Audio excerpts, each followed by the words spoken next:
ಒಂದು ಅದ್ಭುತ ಜಾಗಕ್ಕೆ ಈ ದಿನ ನಾನು ನಿಮ್ಮನ್ನು ನನ್ನ ಜೊತೆ ಕರೆದುಕೊಂಡು ಹೋಗ್ತಾ ಇದ್ದೀನಿ. ಬನ್ನಿ ಹೋಗುವ. ನೋಡಿ, ಇದು ಒಂದು ಅದ್ಭುತವಾದ ಕಾಡು. ಕಾಡಿನೊಳಗೆ ಮಳೆಯಲ್ಲೇ ನಮ್ಮ ಪ್ರಯಾಣ ಸಾಗಿತು. ಹೋಗುತ್ತಾ ಹೋಗುತ್ತಾ ಮುಂದೆ ಕಾಡು ಸ್ವಲ್ಪ ದಟ್ಟವಾದರೂ ಪರವಾಗಿಲ್ಲ, ತುಂಬ ಸಂತೋಷದಿಂದ ಮುನ್ನಡೆಯುತ್ತಿದ್ವಿ. ಆಗ ಎದುರಾಯಿತು ರೈಲ್ವೆ ಟ್ರ್ಯಾಕ್. ನೋಡಿದಷ್ಟು ದೂರ ಈ ರೈಲ್ವೆ ಟ್ರ್ಯಾಕ್ ಸಾಗುತ್ತಲೇ ಇತ್ತು. ಸುತ್ತಮುತ್ತಲೂ ಕಾಡು ಹಾಗೂ ನಡುವೆ ಈ ರೈಲ್ವೆ ಟ್ರ್ಯಾಕನ್ನು ದಾಟಿ ಮುಂದೆ ಹೋಗ್ತಾನೇ ಇದ್ವಿ.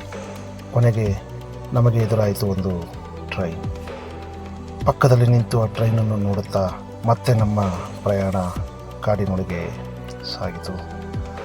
ಕಾಡಿನಲ್ಲಿ ನಡೆಯುತ್ತಾ ಮಳೆಯಲ್ಲಿ ನೆನೆಯುತ್ತಾ ಮುಂದೆ ನಡೆಯುತ್ತಿದ್ವಿ. ಆ ಸೊಬಗನ್ನು ನಿಜವಾಗ್ಲೂ ಹೇಳೋಕ್ಕಾಗಲ್ಲ. ತುಂಬಾ ಚೆನ್ನಾಗಿತ್ತು, ತುಂಬಾ ಹಸಿರು, ಎಲ್ಲಿ ನೋಡಿದ್ರೂ ಹಸಿರು. ದಾರಿಯಲ್ಲಿ ನಾವು ಕೆಲವಷ್ಟೇ ಜನ ನಡೆಯುತ್ತಾ ಮುಂದೆ ಹೋಗ್ತಾನೇ ಇದ್ವಿ. ಆ ಸೈಲೆನ್ಸನ್ನು ಅನುಭವಿಸ್ತಾ ಹೋಗ್ತಾ ಇದ್ವಿ. ಅದೇ ರೀತಿ ಕಾಡು ಸಹ ನಮಗೆ ಒಳ್ಳೆ ಖುಷಿ ಕೊಡ್ತಾ ಇತ್ತು. ಎಷ್ಟು ನೋಡಿದರೂ ಅಷ್ಟು ಕಣ್ತುಂಬಿಕೊಳ್ಳುವಷ್ಟು ಹಸಿರು ನಮ್ಮನ್ನು ಆವರಿಸುತ್ತಿತ್ತು. ಮತ್ತು ನಮಗೊಂದು ಹ್ಯಾಂಗಿಂಗ್ ಬ್ರಿಡ್ಜ್ ಎದುರಾಯಿತು. ಆ ಹ್ಯಾಂಗಿಂಗ್ ಬ್ರಿಡ್ಜ್ ಅಂತೂ ತುಂಬಾ ಚೆನ್ನಾಗಿತ್ತು. ಆ ನದಿ, ಆ ಫೋರ್ಸ್, ನೀರು ಹರಿಯುತ್ತಿದ್ದ ಫೋರ್ಸ್ ನೋಡಿ ತುಂಬ ಖುಷಿಯಾಯಿತು.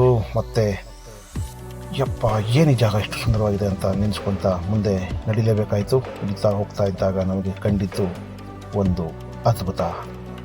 S, Dudhsagar water falls. ಏನು ತುಂಬ ಚೆನ್ನಾಗಿತ್ತು ಗೊತ್ತಾ, ತುಂಬಾ ಚೆನ್ನಾಗಿತ್ತು. ಎಷ್ಟು ನೋಡಿದ್ರೂ ನಮ್ಗೆ ಅಲ್ಲಿಂದ ವಾಪಸ್ ಬರೋಕ್ಕೆ ಮನಸ್ಸೇ ಇರಲಿಲ್ಲ. ನೋಡ್ತಾ ಹಾಗೇ ನಿಂತ್ಕೊಂಡ್ಬಿಟ್ವಿ. ಆ ಕ್ಷೀರಸಾಗರ, ಹರಿಯುತ್ತಿದ್ದ ನದಿ, ತುಂಬಾ ಚೆನ್ನಾಗಿತ್ತು. ಎಲ್ಲ ಆ್ಯಂಗಲ್ನಲ್ಲೂ ವೀಡಿಯೋಸ್ ಮಾಡಿಕೊಂಡು, ಫೋಟೋಸ್ ತಗೊಂಡು ಮತ್ತೆ ಟ್ರೈನಿಂದ ನೋಡೋಣ ಅಂಥೇಳಿ ನಮಗೆ ಕಂಡದ್ದು ಈ ಅದ್ಭುತ. ನೋಡಿ ಹೇಗಿದೆ. ಟ್ರೈನಿಂದ ಸಹ ದೂದ್ಸಾಗರ್ನ ನೋಡಿ ನಮಗೆ ತುಂಬ ಚೆನ್ನಾಗಿ ಕಾಣಿಸ್ತು. ಈ ವ್ಯೂ ನೋಡಿ ಎಷ್ಟು ಚೆನ್ನಾಗಿದೆ. ಸಿಕ್ಕಾಪಟ್ಟೆ ಖುಷಿ ಆಯಿತು. ನೋಡಿದ್ರಲ್ವಾ ದೂದ್ಸಾಗರ್ ಹೇಗಿದೆ ಅಂತ.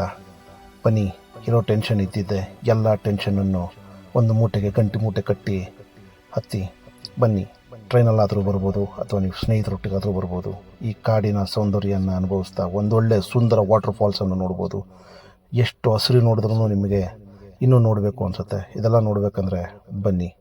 ಓಕೆ.